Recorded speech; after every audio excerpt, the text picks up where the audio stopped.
Hey guys, it's Tim coming at you with another all-new Pacific Rim related video for this week. So when we first got the blueprints for the new Jaeger designs for Pacific Rim Uprising, once it was revealed that Gypsy Avenger was going to be a Mark VI Jaeger, I imagined that all the other Jaegers would be Mark VI or even potentially higher. But then when the next two Jaeger designs were released for Saber Athena and Bracer Phoenix, the two Jaegers who are always shown alongside Gypsy Avenger, it was shown that Bracer Phoenix was a Mark V Jaeger. Which leads to the question, will we see any other Mark V Jaegers in Pacific Rim Uprising? As of right now, 5 of the 7 Jaegers that have been shown in promotional materials for Pacific Rim Uprising have been confirmed to be all Mark VI Jaegers, with Bracer Phoenix being the one exception. So the 2 remaining Jaegers who have yet to be named do have the potential for also being Mark V.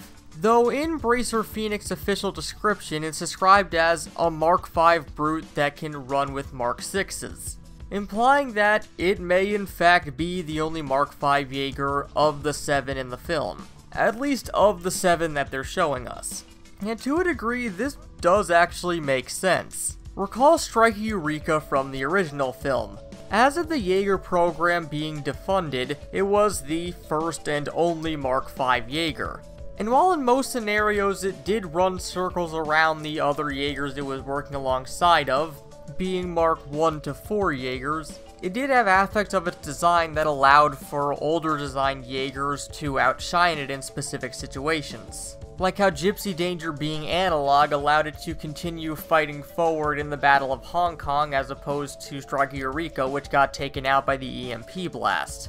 Now when you're designing something in a series, typically things of the same mark in design will have similar design aspects to them, and the next mark up will be an improvement on the previous one. So it would make sense that with the information they had from the final days of the Kaiju War, when they were able to design and build more Jaegers after that point, that they'd want to improve on any of the flaws that they had with Strike Eureka.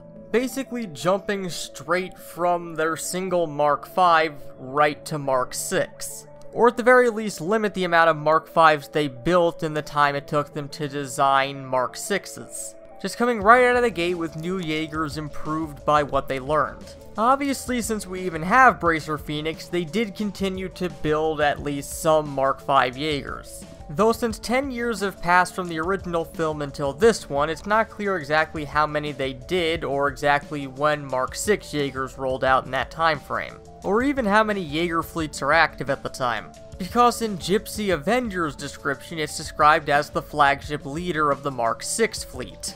So in all likelihood, the 2 other Jaegers that we see in the promotional shots of this movie are both Mark VIs as well, and Bracer Phoenix is the one exception. But since it's specifically described as the Mark VI fleet, there is potential for there to be fleets of other marks of Jaegers. So we could potentially see other Mark V Jaegers that way, even if they aren't part of the main Jaeger cast. But what do you guys think? Do you think that we'll see more Mark V Jaegers in this franchise outside of Strike Eureka and Bracer Phoenix, or do you think they went straight to Mark VI Jaegers after trying to improve them? Well, as always, let us know down in the comments, and if you're interested in hearing more Pacific Rim related content, feel free to click that subscribe button and the bell next to it to be immediately informed whenever a new video goes up.